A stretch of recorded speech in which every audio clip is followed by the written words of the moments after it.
अलग अलग वेदों से संबंधित अलग अलग ब्राह्मण ग्रंथ देखने को मिलते हैं। किस वेद से जुड़ा हुआ कौन सा ब्राह्मण ग्रंथ है, लगातार परीक्षाओं में पूछा जाता है। और ये जो तमाम सारे ब्राह्मण ग्रंथ हैं, उनमें कुछ खास बातें जानने समझने को मिलती हैं। क्या क्या क्या स्रोत के रूप में बातें हैं जो कि इन ब्राह्मण ग्रंथों से मिलती हैं। लगातार परीक्षाओं में प्रश्न पूछे ही जाते हैं। यूं कह लें कि परीक्षा पॉइंट ऑफ व्यू से वेदों से संबंधित जो भी ब्राह्मण ग्रंथ हैं, परीक्षा पॉइंट ऑफ व्यू से वो ज्यादा महत्वपूर्ण स्थान रखते हैं। ध्यान से सारी की सारी बातों को देखते चले जाएंगे। ब्राह्मण ग्रंथ में जो ब्राह्मण शब्द है, वो ब्राह्मण शब्द दो शब्दों के मिलने से बनता है। कौन कौन से? एक है ब्रह्म और दूसरा है यण। ब्रह्म और यण ये दो शब्द हैं जिनके मिलने से ब्राह्मण शब्द निकलता है। ये जो ब्रह्म है, इसका तात्पर्य क्या होता है? इसका तात्पर्य होता है यज्ञ, जबकि यण का मतलब होता है व्याख्या करना। अर्थात ब्रह्म प्लस यण का मतलब हुआ कि ऐसी चीज जो यज्ञ की व्याख्या करे उसको क्या कहा जाता है? ब्राह्मण कहा जाता है। अर्थात यज्ञ की व्याख्या करने वाले को, यज्ञ की सीधे सीधे शाब्दिक अर्थ निकलता है इसका कि किसकी? यज्ञ की शाब्दिक अर्थ, यज्ञ की व्याख्या करने वाला क्या कहलाता है? ब्राह्मण कहलाता है। यही इसका सीधा सीधा मतलब निकल रहा है। दो शब्दों के मिलने से बन रहा है ब्रह्म और यण। ब्रह्म का अर्थ है यज्ञ, यण का अर्थ है व्याख्या करना। यज्ञ की व्याख्या करने वाला ब्राह्मण ग्रंथ के तौर पे जाना जाता है।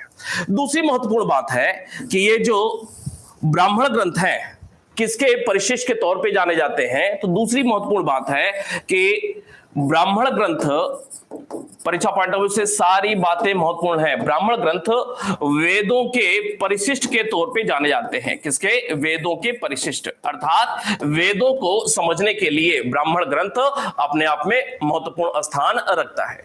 क्यों भाई? ठीक है, वेदों के परिशिष्ट के तौर पे इनको जाना जाता है। तीसरी महत्वपूर्ण बात कि यह जो ब्राह्मण ग्रंथ हैं किस समय काल से लेकर के किस समय तक काल की जानकारी मिलती है? तो राजा परीक्षित के बाद एवं हर्यक वंश का राजा था बिंबिसार। निश्चित रूप से आपको याद होगा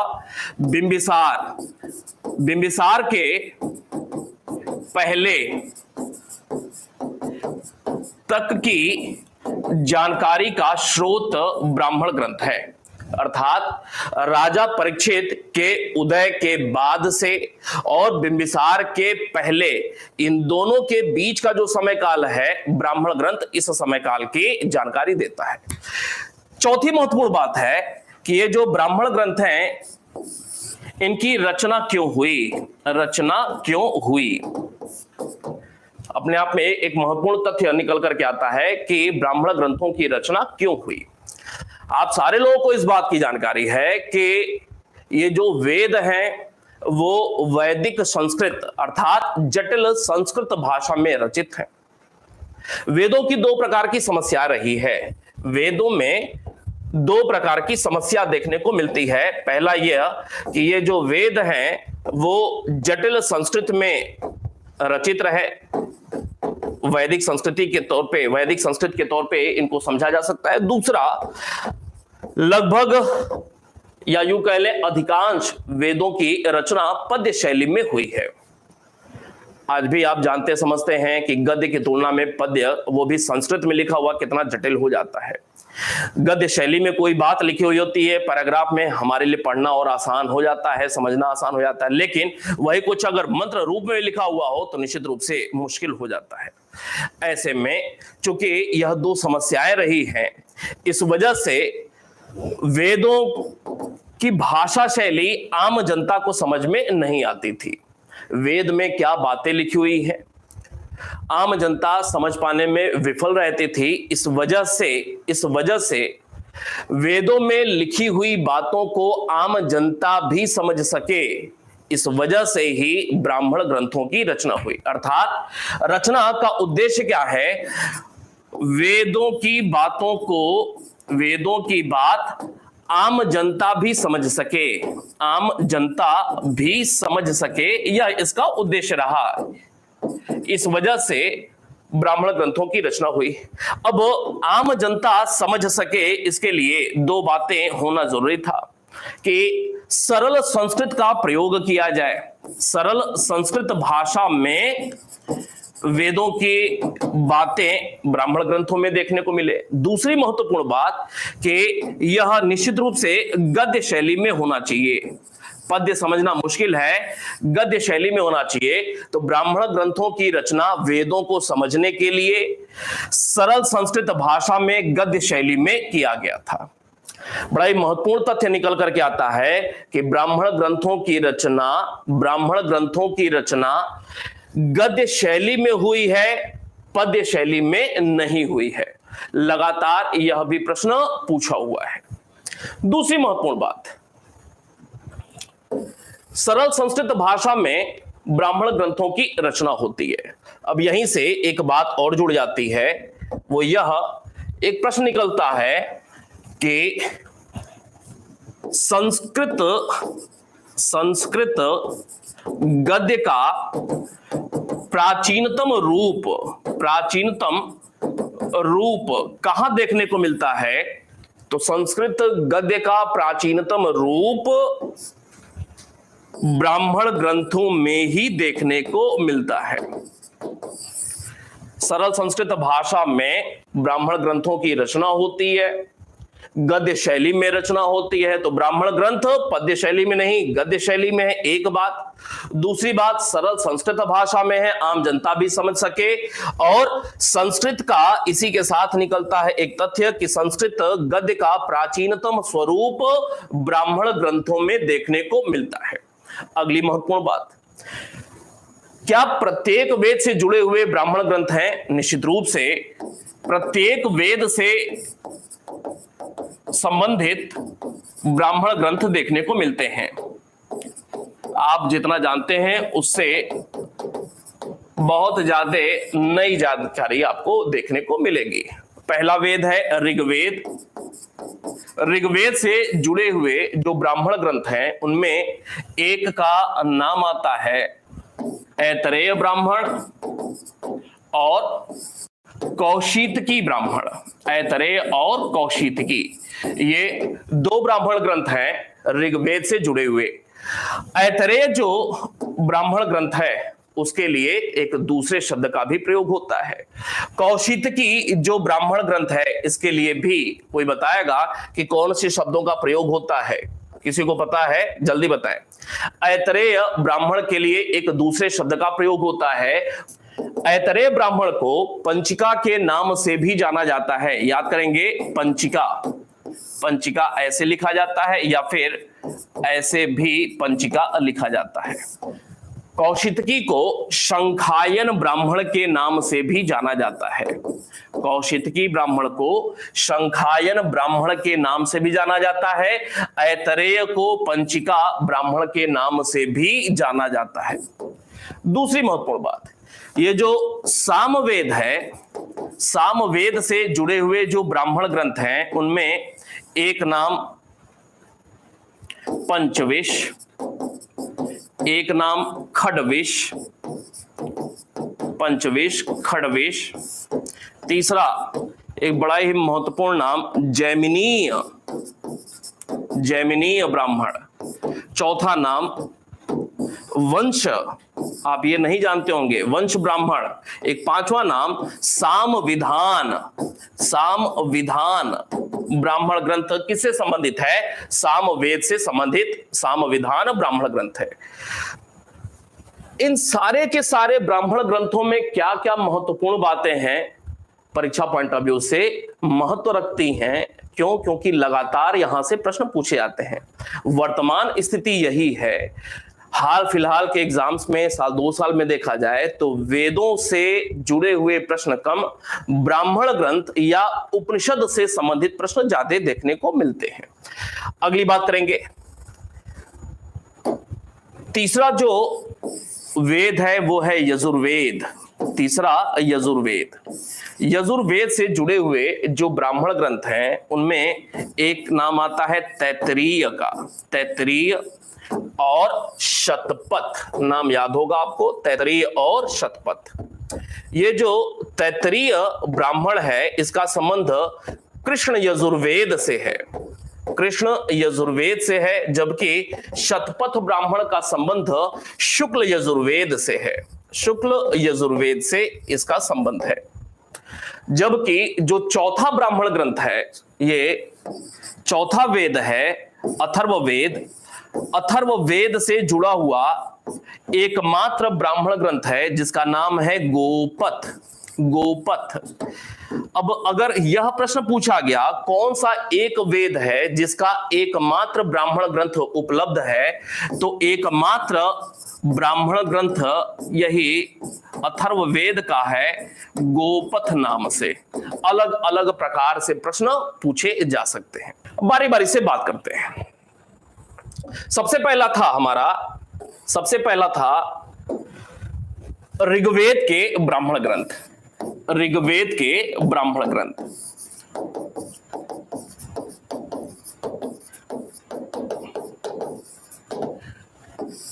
इसमें पहला नाम था ऐतरेय ब्राह्मण का। अब ऐतरेय ब्राह्मण से संबंधित क्या क्या प्रमुख तथ्य हैं, परीक्षा पॉइंट ऑफ व्यू से महत्व रखते हैं, लगातार प्रश्न पूछे जाते हैं। पहली बात निकल करके आती है कि इसके संकलनकर्ता कौन थे।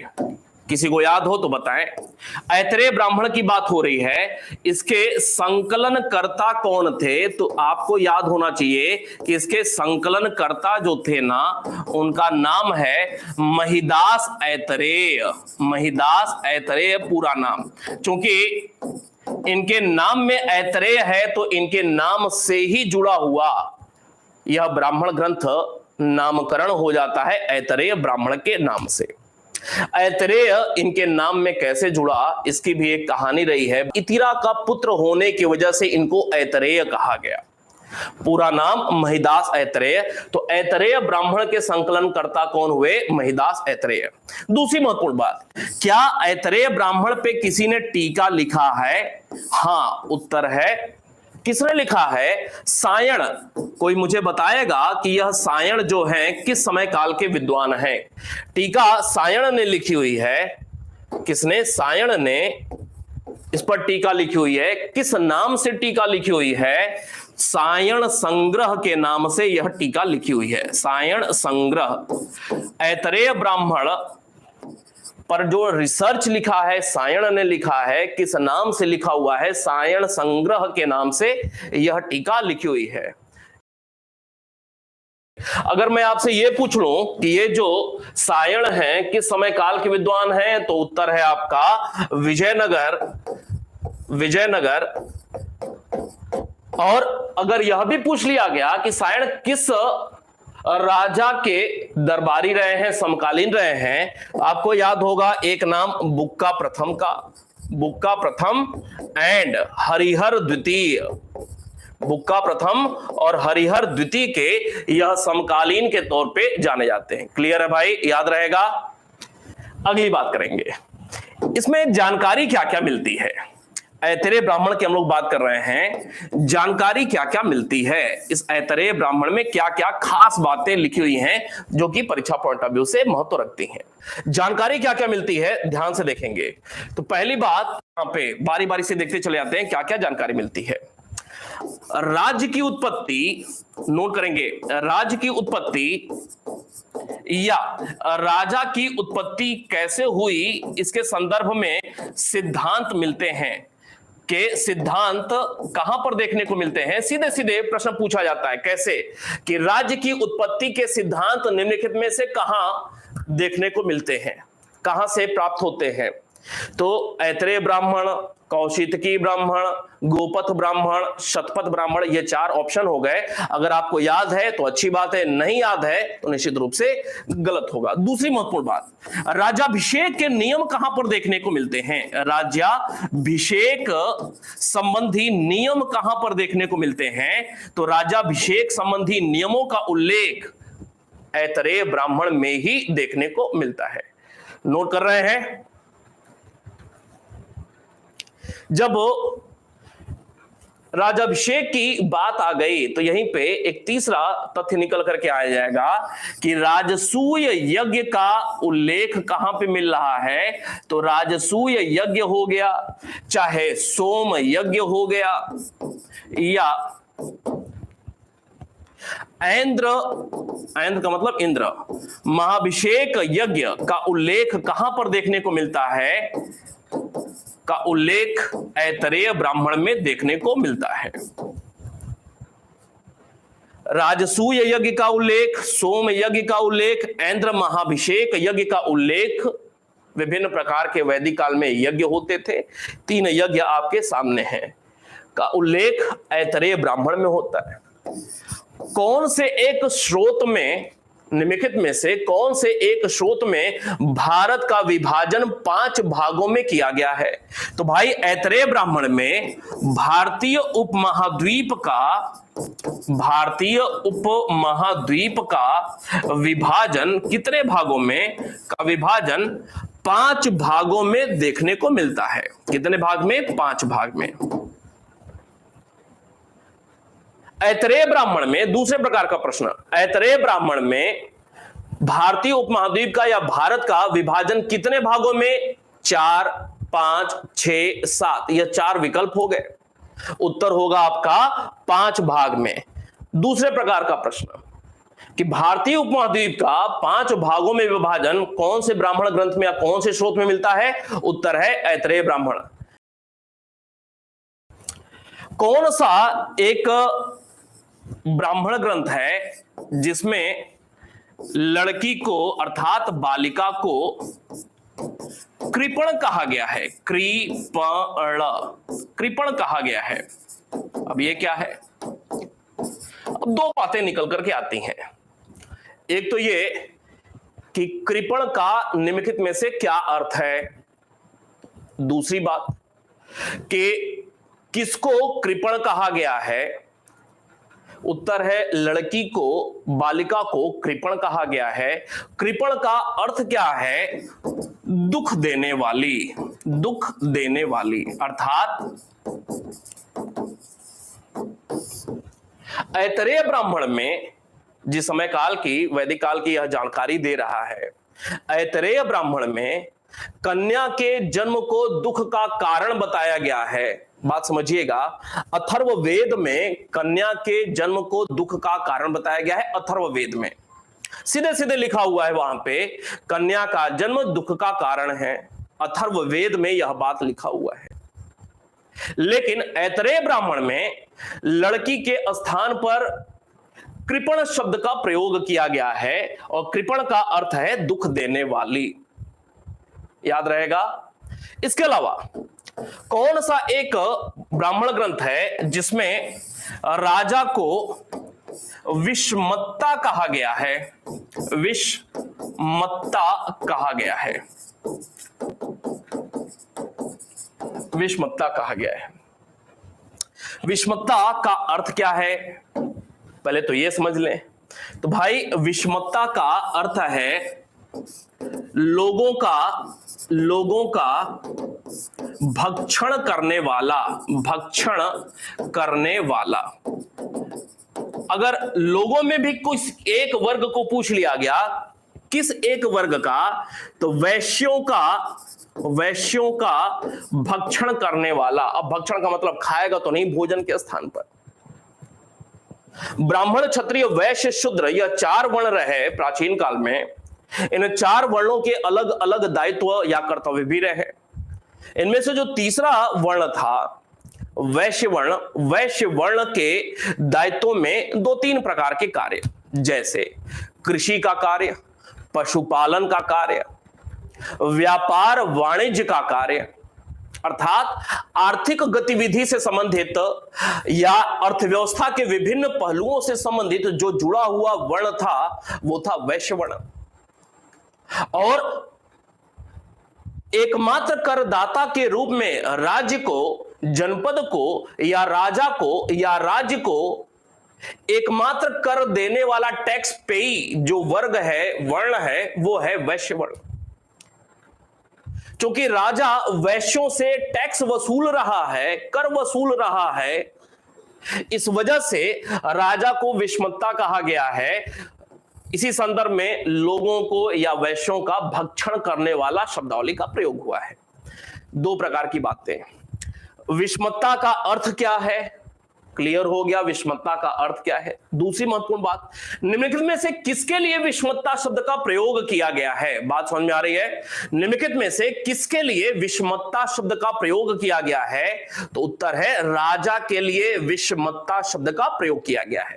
अगली महत्वपूर्ण बात, राजा को ऐतरेय ब्राह्मण में, ये सारे साक्ष्य कहां से मिल रहे हैं, ऐतरेय ब्राह्मण में राजा को धर्मस्य गोप्ता कहा गया है। धर्मस्य गोप्ता कहां कहा गया है, तो उत्तर है ऐतरेय ब्राह्मण में। ये जो धर्मस्य गोप्ता शब्द का प्रयोग किसके लिए किया गया है, राजा के लिए। इसका मतलब क्या है, अर्थात धर्म की रक्षा करने वाला या धर्म का रक्षक, धर्म की रक्षा करने वाला, अर्थात धर्म की रक्षा करने का दायित्व किसको ब्राह्मणों ने वैदिक काल में सौंपा था, राजा के पास यह दायित्व था धर्म की रक्षा करने का। धर्मस्य गोप्ता किसके लिए शब्द का प्रयोग किया गया है, ऐतरेय ब्राह्मण में जानकारी मिलती है, राजा के लिए धर्मस्य गोप्ता शब्द का प्रयोग देखने को मिलता है। इसके अलावा कुछ अन्य तथ्य, शुनह सेप की कथा का उल्लेख कौन से स्रोत में मिलता है, उत्तर है ऐतरेय ब्राह्मण में शुनह सेप की कथा या आख्यान देखने को मिलता है। आप बचपन से सुनते आ रहे हैं, कभी भी लड़ाई होता है, गांव घर के लोग आपस में लड़ाई झगड़ा हो गया या कुछ पंचायत बैठी हुई है, बड़े बड़े तीसमार खां लोग बैठे हुए हैं, दोस्त मित्र बैठे हुए हैं, बड़े बुजुर्ग बैठे हुए हैं, एक बात जरूर हो जाती है, कभी ना कभी सबके जुबान से, लड़कों के तो खास तौर से कभी नहीं निकला ही होगा या सुना ही होगा, जर जोरू और जमीन। क्यों भाई, जर जोरू और जमीन, यह तीन ये शब्दावलियां हैं जिसके वजह से कभी भी संघर्ष होता है, चाहे घर में चाहे घर के बाहर। जो संघर्ष है, उस संघर्षों के, तमाम प्रकार के संघर्ष है जीवन में, उन संघर्षों के मूल में जर जोरू जमीन। बस स्टैंड वगैरह पे भी देखा होगा, बेचने वाले किताब वगैरह वहां पे या फिर फ्लेक्स आदि पे अभी आप देख सकते हैं, कहीं ना कहीं देखने को मिल जाता है। तो भाई जर जोरू जमीन, संघर्ष के तीन कारण बताए गए हैं। क्या, जर जोरू और जमीन, ये तीन कारण बताए गए हैं और इनका सबसे पहला उल्लेख कहां पर देखने को मिलता है, ऐतरेय ब्राह्मण में ही उल्लेख देखने को मिलता है। याद रहेगा, निश्चित रूप से याद रहेगा, अच्छी बात है ये। अगली बात करेंगे, इसमें एक बात लिखी हुई है कि राजा ने, इसमें वर्णित है कि राजा ने किसी ब्राह्मण को भूमि दान करना चाहा, भूदान करना चाहा, किंतु भूमि एक हाथ से दूसरे हाथ में, एक स्थान से दूसरे स्थान पर स्थानांतरित होने से इनकार करती। अर्थात क्या मतलब है इसका, कि राजा ने किसी ब्राह्मण को भूदान करना चाहा, किंतु भूमि ने हस्तांतरित होने से, एक हाथ से दूसरे हाथ में जाना, अर्थात एक अधिकार से दूसरे अधिकार में जाना, हस्तांतरित होने से इनकार कर दिया। अर्थात जिस समय काल की जानकारी ऐतरेय ब्राह्मण दे रहे हैं, उत्तर वैदिक काल के संदर्भ में जिस समय काल की जानकारी यह दे रहे हैं ऐतरेय ब्राह्मण, उससे, इस लाइन से यह स्पष्ट होता है कि इस काल में भूमि दान की प्रथा प्रचलित नहीं थी। इस लाइन से यह बात स्पष्ट हो रही है। तो ये 10 बातें बताई आपको जो कि ऐतरेय ब्राह्मण से जुड़ी हुई हैं। उम्मीद करता हूं कि ज्ञान में निश्चित रूप से वृद्धि हुई होगी। अगली बात, ऋग्वेद के ब्राह्मण की बात हो रही थी। जो दूसरा ब्राह्मण ग्रंथ है ना, खडविश ब्राह्मण है। खडविश ब्राह्मण के संदर्भ में सिर्फ एक महत्वपूर्ण बात, इसमें यज्ञों के विभिन्न जो विधान है ना, विभिन्न विधानों का उल्लेख देखने को मिलता है। विधानों का उल्लेख देखने को मिलता है। बस एक बात, विभिन्न प्रकार के यज्ञ हो रहे हैं, विभिन्न प्रकार के यज्ञ हैं, विभिन्न प्रकार के उनके कार्यशैली हैं, तरीके हैं यज्ञ करने के। तो हवन करेंगे, हवन करेंगे, हवन करेंगे के जो अलग अलग तरीके हैं, उन तरीकों का, उन विधानों का उल्लेख खडविश ब्राह्मण में देखने को मिलता है। बात खत्म यहां पे। इसके बाद जो हमारा अगला वेद है, सामवेद। सामवेद से संबंधित जो भी ब्राह्मण ग्रंथ हैं, उनसे क्या क्या जानकारी मिलती है। तो पहला नाम आपको बताया पंचविश ब्राह्मण। पंचविश ब्राह्मण,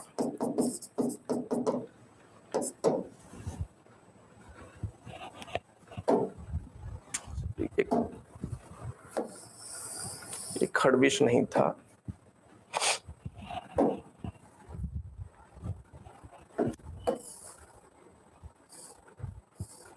ठीक है, ये कौशितकी था भाई, कौशितकी। ऋग्वेद से जुड़ा हुआ जो दूसरा ब्राह्मण था वो कौशितकी था। अब आगे बढ़ते हैं। पंचविश ब्राह्मण। पंचविश ब्राह्मण के संदर्भ में सिर्फ एक तथ्य महत्वपूर्ण देखने को मिलता है। वो क्या है कि ये जो पंचविश ब्राह्मण है ना, इसमें इंद्र को याद करेंगे, इंद्र को वर्णों की विभिन्न जो 4 वर्ण है ना, वर्णों की उत्पत्ति कर्ता के रूप में बताया गया है। उत्पत्ति कर्ता के रूप में दर्शाया गया है। इंद्र को विभिन्न वर्णों की उत्पत्ति कर्ता के रूप में पंचविश ब्राह्मण में दर्शाया गया है। विभिन्न वर्णों की उत्पत्ति कर्ता के रूप में किसको दर्शाया गया है? इंद्र को दर्शाया गया है। कहां दर्शाया गया है? पंचविश ब्राह्मण में। जो सबसे प्राचीन ब्राह्मण ग्रंथ हैं 2-4, उनमें से एक नाम पंचविश ब्राह्मण का भी देखने को मिलता है। इसके अलावा जो दूसरा ब्राह्मण ग्रंथ है वो है जैमिनीय ब्राह्मण। अगर कभी यह प्रश्न पूछा गया कि सामवेद से जुड़ा हुआ सबसे प्राचीन ब्राह्मण ग्रंथ कौन सा है, तो भाई सामवेद से जुड़ा प्राचीनतम ब्राह्मण ग्रंथ यही जैमिनीय ब्राह्मण है। तीसरे नंबर पे जो ब्राह्मण ग्रंथ है वो है खडविश ब्राह्मण। खडविश ब्राह्मण सामवेद से जुड़ा हुआ। खडविश ब्राह्मण को अद्भुत ब्राह्मण के नाम से भी जाना जाता है। अद्भुत ब्राह्मण के नाम से भी जाना जाता है। खडविश ब्राह्मण को अद्भुत ब्राह्मण के नाम से भी जाना जाता है। पहली महत्वपूर्ण बात। दूसरी बात, ये जो खडविश ब्राह्मण है सामान्यतः इसको पंचविश ब्राह्मण का परिशिष्ट के रूप में समझा जाता है, परिशिष्ट माना जाता है। पंचविश ब्राह्मण का परिशिष्ट खडविश ब्राह्मण को माना जाता है। एक और महत्वपूर्ण बात, ये जो खडविश ब्राह्मण है, खडविश ब्राह्मण में भूकंप हो गया, जादू टोना हो गया, किसी के ऊपर जादू टोना हो गया तो उसका कुछ ना कुछ निदान तो होगा। भूकंप आ रहे हैं बार बार, उसका कुछ ना कुछ निदान तो होगा। तो उन निदानों का उल्लेख कहां पर देखने को मिलता है? तो खडविश ब्राह्मण में चाहे भूकंप हो, चाहे जादू टोना आदि के निदान का उल्लेख मिलता है। किस प्रकार के मंत्रों का जाप करें, किस प्रकार की पूजा पद्धति हम आरंभ करें कि इस प्रकार की कठिनाइयों से हम मुक्त हो सकें, तो निदान का उल्लेख इनके खड्विश ब्राह्मण में देखने को मिलता है। खड्विश ब्राह्मण के बाद अगला एक जो आएगा ब्राह्मण ग्रंथ वंश ब्राह्मण, सामवेद से जुड़ा हुआ वंश ब्राह्मण, चौथा ब्राह्मण ग्रंथ। वंश ब्राह्मण में विभिन्न ऋषियों की वंशावली दी हुई है।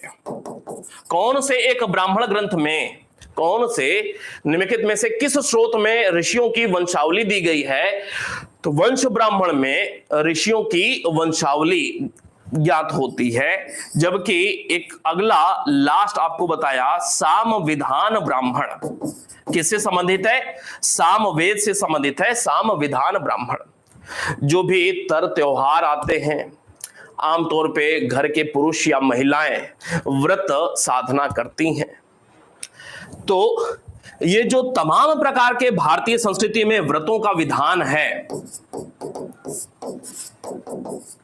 उनका उल्लेख कहां पर देखने को मिलता है, साम विधान ब्राह्मण में विभिन्न व्रतों का उल्लेख देखने को मिलता है।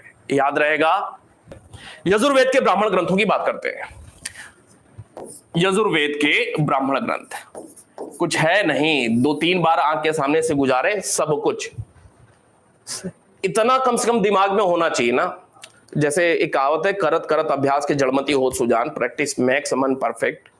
तो वैसे ही आंख के सामने से, और मैं तो यह जानता समझता हूं, एक पेज आप पहली बार आपके सामने से गुजर रहा है, ये सब कुछ, बहुत सारी चीज आप पहले से भी जानते हैं और बहुत सारी चीजें पहली बार आंख के सामने से गुजर रही हैं। एक बार आंख के सामने से गुजरे, रात के समय 5 मिनट 10 मिनट का टाइम दीजिए, जो भी कुछ अभी गुजर रहा है उसको एक बार फिर से गुजारे।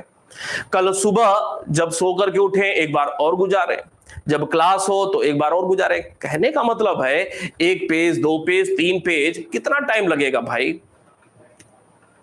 टाइम नहीं लगता है, क्योंकि पहली बार आंख के सामने से गुजर रहा है ना, इस वजह से ऐसा लग रहा है कि इतना सब कुछ है। ठीक है, लेकिन है तो करना ही है, और धीरे धीरे सब कुछ किया जा सकता है। यजुर्वेद के ब्राह्मण ग्रंथ, इसमें आपको बताया 2, पहला कृष्ण यजुर्वेद से जुड़ा हुआ तैत्तिरीय ब्राह्मण, तैत्तिरीय ब्राह्मण कृष्ण यजुर्वेद से जुड़ा हुआ, जो, और दूसरा आपको बताया शतपथ ब्राह्मण,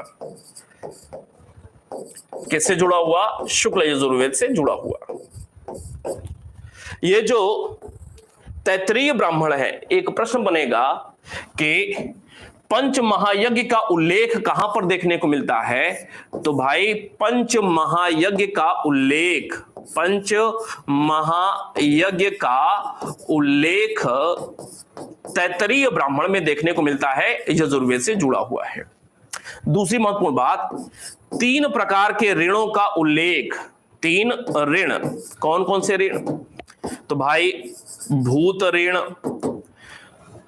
देव ऋण, पितृ ऋण का उल्लेख कहां पर देखने को मिलता है, उत्तर है तैत्तिरीय ब्राह्मण में। चले शतपथ ब्राह्मण की बात करते हैं।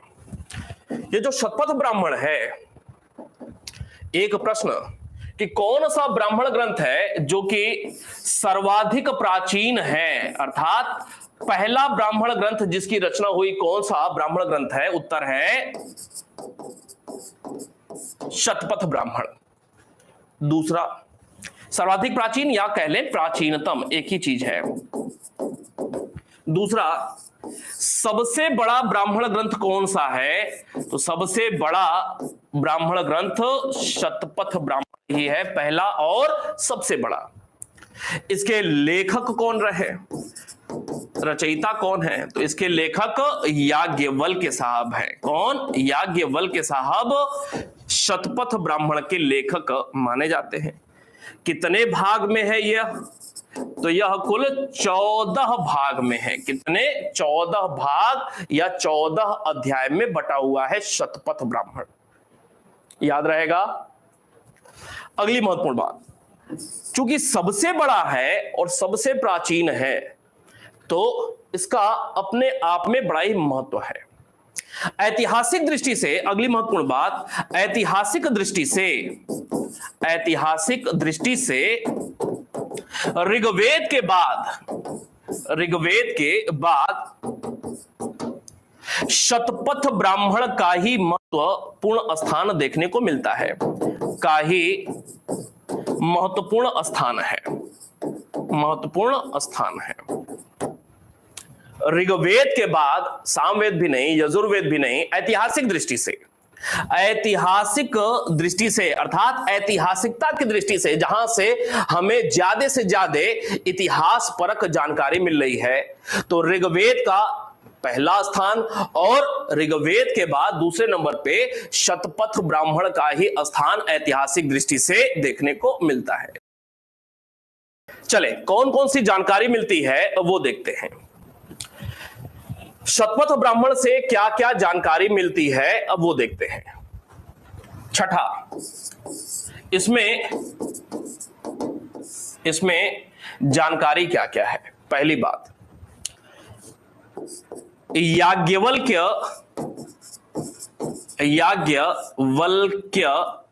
मैत्रेयी, इनकी पत्नी मैत्रेयी संवाद का उल्लेख कहां पर देखने को मिलता है? याज्ञवल्क्य मैत्रेयी संवाद का उल्लेख शतपथ ब्राह्मण में। याद रहेगा।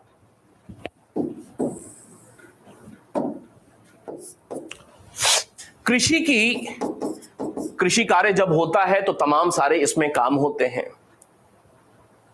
भूमि को उर्वर करना, बीज बोना, फसल खड़ी हो तो फिर उनकी कटाई, मड़ाई आदि आदि विभिन्न प्रक्रियाएं होती हैं।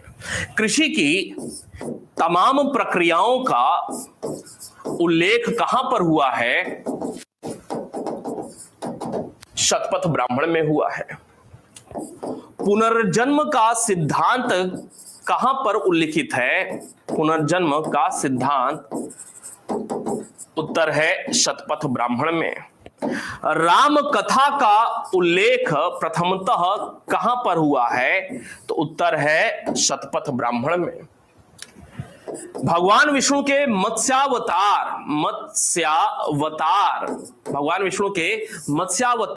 का उल्लेख कहां पर देखने को मिलता है? शतपथ ब्राह्मण में। समुद्र शब्द का प्रथम उल्लेख कहां पर देखने को मिलता है? समुद्र शब्द का प्रथम उल्लेख कहां पर देखने को मिलता है? शतपथ ब्राह्मण में देखने को मिलता है। दुष्यंत का नाम सुना है आपने। दुष्यंत, शकुंतला और इनके जो बेटे थे भरत की कथा कहां पर देखने को मिलती है? उत्तर है शतपथ ब्राह्मण में।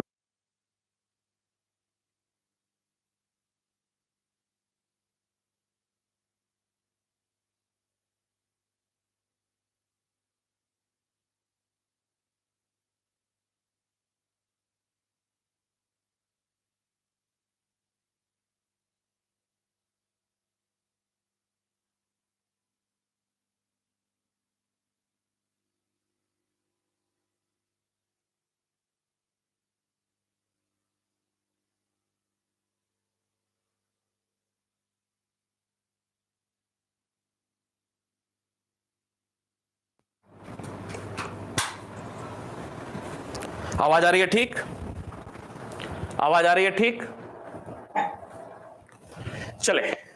ये जो आप च्यवनप्राश खाते हैं ना, च्यवनप्राश, तो च्यवनप्राश में एक ऋषि की फोटो देखने को मिलती है। देखा है भाई?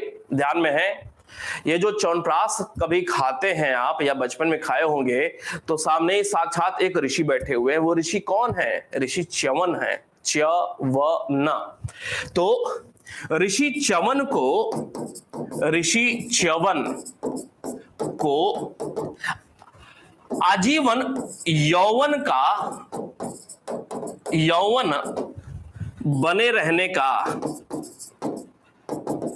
आशीर्वाद दिया था, किसने दिया था यह आशीर्वाद?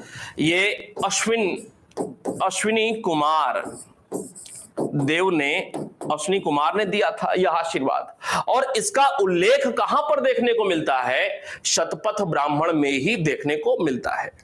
इसके अलावा किसी महिला को अर्थात स्त्री को अर्धांगिनी कहा जाता है। तो स्त्री को अर्धांगिनी कहा गया है, सबसे पहला उल्लेख कहां पर देखने को मिलता है? अर्धांगिनी शब्द का पहली बार उल्लेख कहां पे हो रहा है? शतपथ ब्राह्मण में ही हो रहा है। इसके अलावा इसमें वर्णित है कि यदि कोई राजा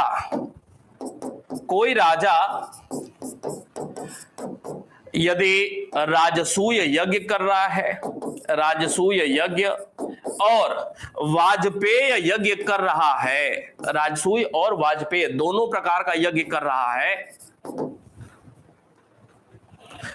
है, तो वह किसके समान हो जाता है? तो वह प्रजापति अर्थात सृजन के देवता अर्थात साक्षात ब्रह्मा जी प्रजापति के तुल्य हो जाता है। ये सारी की सारी बातों की जानकारी कहां से? अकेले शतपथ ब्राह्मण से मिल रही है। एक लास्ट इसमें यह कहा गया है कि ज्ञान यज्ञ और तपस्या करने से ज्यादा महत्वपूर्ण होता है। कितनी बड़ी बात, कितने समय पहले ही कहा गया। इसमें वर्णित है कि ज्ञान का महत्व बताया गया है। ज्ञान यज्ञ एवं तपस्या से, यज्ञ और तपस्या से अधिक महत्वपूर्ण होता है। ये सारी की सारी बातें अकेले कहां पे कही जा रही हैं? तो ये सारी की सारी बातें अकेले शतपथ ब्राह्मण में कही जा रही हैं। मत्स्यावतार, ये मत्स्य अवतार विष्णु जी का हो रहा है। जब आपको याद होगा पौराणिक कथा है, जल प्लावन हो गया था। जल प्लावन अर्थात संपूर्ण पृथ्वी पर सागर का जल ही जल फैल गया था, पृथ्वी डूब गई थी। तो विष्णु जी एक अवतार ग्रहण करते हैं, पृथ्वी को बचाते हैं। जल प्लावन की कथा या मत्स्य अवतार की भी कथा की जानकारी इस शतपथ ब्राह्मण में ही देखने को मिलती है। तो ये तमाम सारी बातें कहां पर? तो भाई तमाम सारी बातें अकेले शतपथ ब्राह्मण में, जो कि पहला और सबसे बड़ा ब्राह्मण ग्रंथ के तौर पे जाना जाता है। लास्ट देखते हैं, ये जो अथर्ववेद था, अथर्ववेद का एकमात्र ब्राह्मण ग्रंथ कौन सा था? गोपथ ब्राह्मण। और कोई भी महत्वपूर्ण बात इसके संदर्भ में नहीं है, बस एकमात्र है, ध्यान में रखना है। दोबारा से एक बार 5 मिनट का टाइम लेंगे, फिर से रिकॉल करेंगे, ध्यान से देखेंगे 5 मिनट। दोबारा से आज हमारा जो विषय था ना, ध्यान से एक बार आंख के सामने से दोबारा से गुजारते हैं। हमारा जो विषय था वो था आज ब्राह्मण ग्रंथ। ध्यान से, ब्राह्मण शब्द 2 शब्दों के मिलने से बना हुआ है। कौन कौन से? एक है ब्रह्म और दूसरा है यण। ब्रह्म का अर्थ होता है यज्ञ और यण का अर्थ होता है व्याख्या। अर्थात ब्राह्मण क्या है? जहां पर यज्ञ की व्याख्या होती है वही ब्राह्मण कहलाता है। ब्रह्म की अर्थात यज्ञ की व्याख्या जहां होती है वो ब्राह्मण कहलाता है। जिन ग्रंथों में यज्ञ की व्याख्या हो रही है वह ब्राह्मण ग्रंथ कहलाता है। दूसरा, ब्राह्मण ग्रंथों को सामान्यतः वेदों का परिशिष्ट कहा जाता है। ब्राह्मण ग्रंथों को वेदों के बाद ही, चूंकि ब्राह्मण ग्रंथों की रचना हो रही है, वेदों के बाद ही ब्राह्मण ग्रंथों की रचना हो रही है, बाद का है, सामान्य तौर पे इसको परिशिष्ट मान लें तो वेदों के परिशिष्ट ब्राह्मण ग्रंथों को। इसमें कब से कब भाई? तो बिंबिसार के पहले और परीक्षित के बाद की कहानी या कथाओं का उल्लेख मिलता है। इसकी रचना क्यों होती है? वेदों के साथ दो समस्याएं थी। वेद चूंकि संस्कृत, जटिल संस्कृत में पद्य शैली में रखे हुए थे, आम जनता समझ नहीं पाती थी, तो आम जनता की वेदों के प्रति समझ बनाने के लिए सरल संस्कृत भाषा में गद्य शैली में ब्राह्मण ग्रंथों की रचना होती है। तो एक तथ्य निकल करके आता है भाई कि संस्कृत गद्य का प्राचीनतम रूप सबसे पहले कहां देखने को मिलता है, तो संस्कृत गद्य का प्राचीनतम रूप ब्राह्मण ग्रंथों में ही देखने को मिलता है। क्लियर है भाई? सारे लोग बताएंगे क्लियर है? जल्दी बताएं, शांत रहते हैं आप लोग बिल्कुल।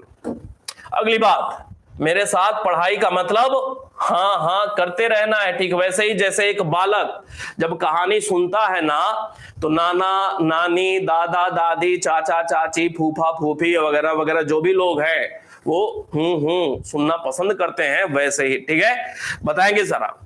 अगली बात, प्रत्येक वेद से जुड़ा हुआ कोई ना कोई ब्राह्मण ग्रंथ है। कौन कौन से ब्राह्मण ग्रंथ है उस पर बात करेंगे।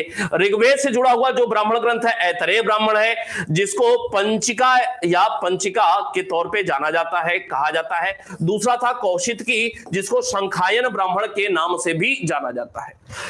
सामवेद से जुड़े हुए जो ब्राह्मण ग्रंथ हैं, एक नाम है पंचवेश, खडवेश, जैमिनीय वंश और साम विधान। यह कुल 5 ब्राह्मण ग्रंथ बताया सामवेद से जुड़े हुए। जो तीसरा वेद है यजुर्वेद, यजुर्वेद से जुड़े हुए एक तैत्तरीय ब्राह्मण जिसका संबंध कृष्ण यजुर्वेद से है। दूसरा शतपथ ब्राह्मण जिसका संबंध शुक्ल यजुर्वेद से है। शुक्ल यजुर्वेद को वाजसनेयी संहिता कहा जाता है, याद रखेंगे।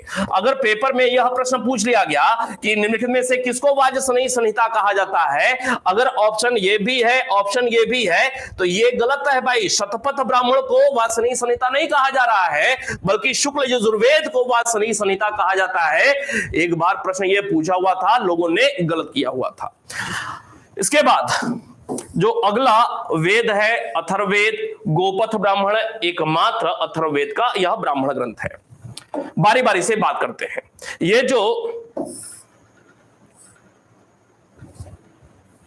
ऋग्वेद है, ऋग्वेद से जुड़ा हुआ जो ब्राह्मण ग्रंथ है ऐतरेय ब्राह्मण, ऐतरेय ब्राह्मण के संदर्भ में पहली महत्वपूर्ण बात कि इसका संकलन किसने किया था, महिदास ऐतरेय इसके संकलन करता थे। अब मुझे बताएं कि अभी थोड़ी देर पहले लगभग 1 घंटा हमने धीरे धीरे इन सारी बातों को किया, और अब 5 मिनट में पूरा का पूरा रिवाइज करेंगे, तो क्या आपके अंदर और कॉन्फिडेंस नहीं बढ़ रहा है क्या? बताएंगे जरा। और आपके अंदर कॉन्फिडेंस नहीं बढ़ रहा है क्या? कहने का मतलब यह है ना कि किसी भी चीज को 1 बार 2 बार 5 बार 10 बार जब समय मिले 5 मिनट पन्ना उल्टा देख लिया, गुजार दिया, तब तो रिजल्ट आएगा ना। अब सोचें कि 1 बार पढ़ लिया, 1 घंटा बहुत हो गया, कमर में दर्द होने लगा, तकिया लगा लिया, लेट गया, रिजल्ट थोड़ी आएगा इससे। मैं किस उद्देश्य से इसमें चाहता तो बहुत सारी चीजें काट छांट कर देता, लेकिन मेरे पढ़ने और पढ़ाने का मतलब क्या रहा? फिर इतिहास के तो हजारों टीचर हैं भाई, मेरे साथ जुड़ने का फायदा क्या हुआ? टीचर कोई भी गुरु जो कि कंजूसी कर जाए बताने में, उसका महत्व ही क्या है? कोशिश तो ये होनी चाहिए ना, चाहे मेरी ओर से चाहे आपकी ओर से, कुछ भी करना हो रिजल्ट ओरिएंटेड काम होना, रिजल्ट आवे किसी भी सूरत में, तब तो मतलब है गुरु का या फिर स्टूडेंट का। संकलन करता महिदास ऐतरेय। इस पर ऐतरेय ब्राह्मण पर टीका किसने लिखा है? सायण ने टीका लिखा था। सायण कौन था? विजयनगर का एक विद्वान था, बुक्का प्रथम और हरिहर द्वितीय के समकालीन थे। किस नाम से टीका? सायण संग्रह के नाम से। क्या क्या जानकारी मिलती है ऐतरेय ब्राह्मण में? तो ऐतरेय ब्राह्मण में राज्य की उत्पत्ति और राजा की उत्पत्ति के सिद्धांतों का उल्लेख मिलता है।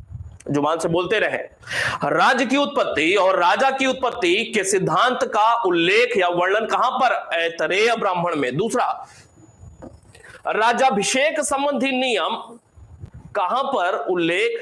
ऐतरेय ब्राह्मण में। राजसूय यज्ञ, अब ये देखें, ये वाला ये वाला ये वाला सब मिलता जुलता है आपस में। राजसूय यज्ञ, सोम यज्ञ और ऐन्द्र महाभिषेक यज्ञ का उल्लेख कहां पर? ऐतरेय ब्राह्मण में। भारतीय उपमहाद्वीप का विभाजन 5 भाग में कहां पर किया गया है?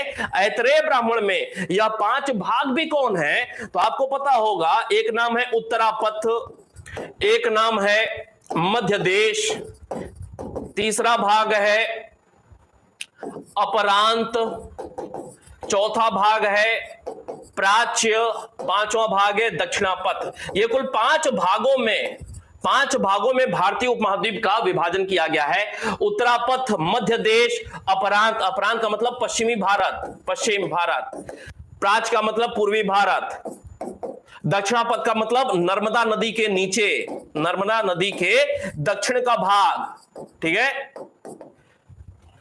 तो भारतीय उपमहाद्वीप का विभाजन पांच भाग में किया गया। कहां पे किया गया? ऐतरेय ब्राह्मण में किया गया है। कौन से भाग है वो भी बता दिया।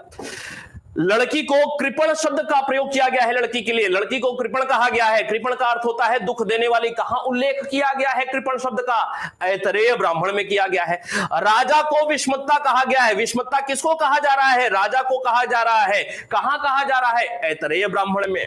विषमत्ता का मतलब क्या है? लोगों का, अर्थात वैश्य वर्ण का भक्षण करने वाला। क्यों? क्योंकि कर वसूलता था, राजा इस वर्ग से कर वसूल करता था, इस वजह से विषमत्ता कहा गया है। विषमत्ता का संदर्भ किससे है?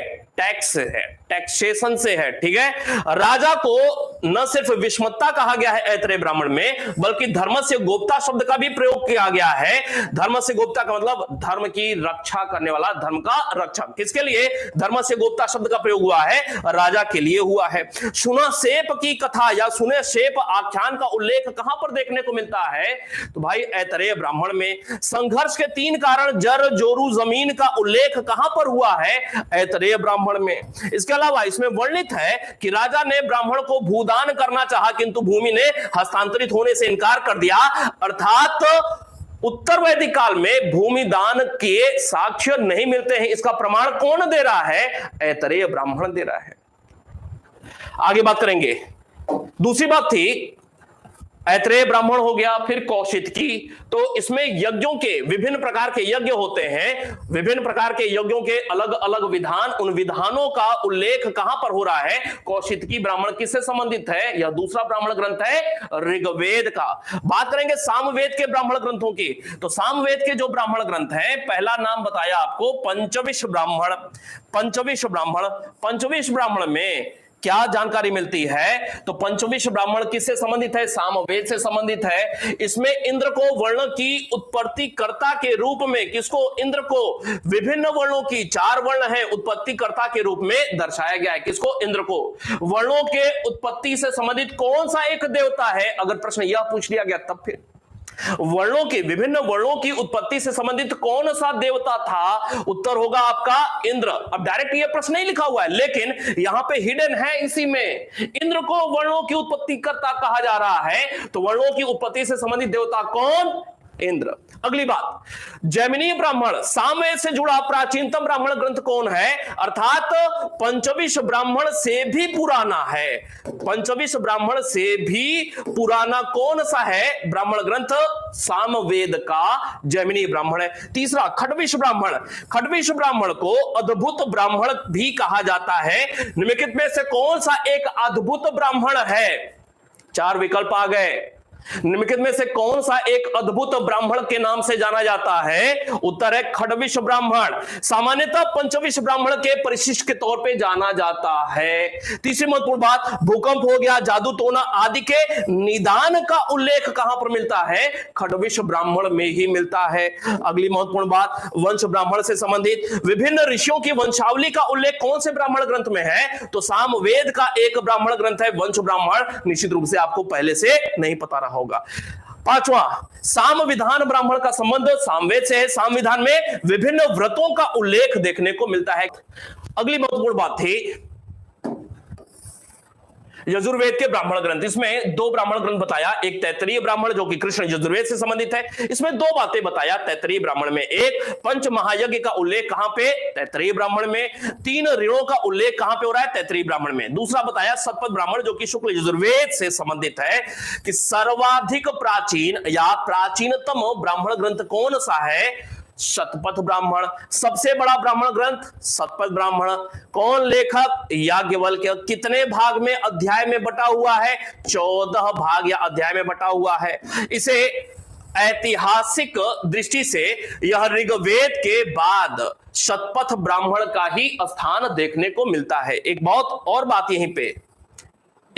यहीं पे कि लघु वेद एवं ऐतिहासिक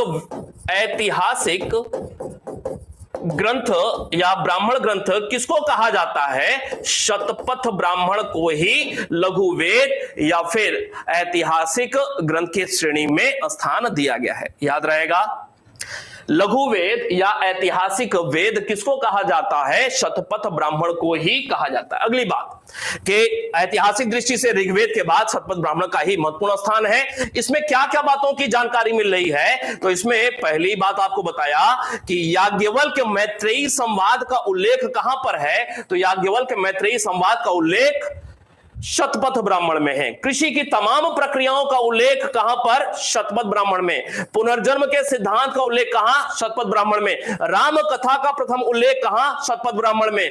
मत्स्यावतार विष्णु जी का हुआ, इसका उल्लेख कहां? शतपथ ब्राह्मण में। जल प्लावन की कहानी कथा कहां उल्लेख है? शतपथ ब्राह्मण में। समुद्र शब्द का प्रथम उल्लेख कहां पर? शतपथ ब्राह्मण में। दुष्यंत शकुंतला भरत की कथा का उल्लेख कहां? शतपथ ब्राह्मण में। पुररवा उर्वशी संवाद का उल्लेख कहां? शतपथ ब्राह्मण में। ऋषि च्यवनप्राश वाले को यौवन बने रहने का आशीर्वाद दिया, किसने? अश्विन देव ने दिया। कहां उल्लेख है? शतपथ ब्राह्मण में। महिला को अर्धांगिनी कहा जा रहा है, कहां कहा गया? सर्वप्रथम शतपथ ब्राह्मण में।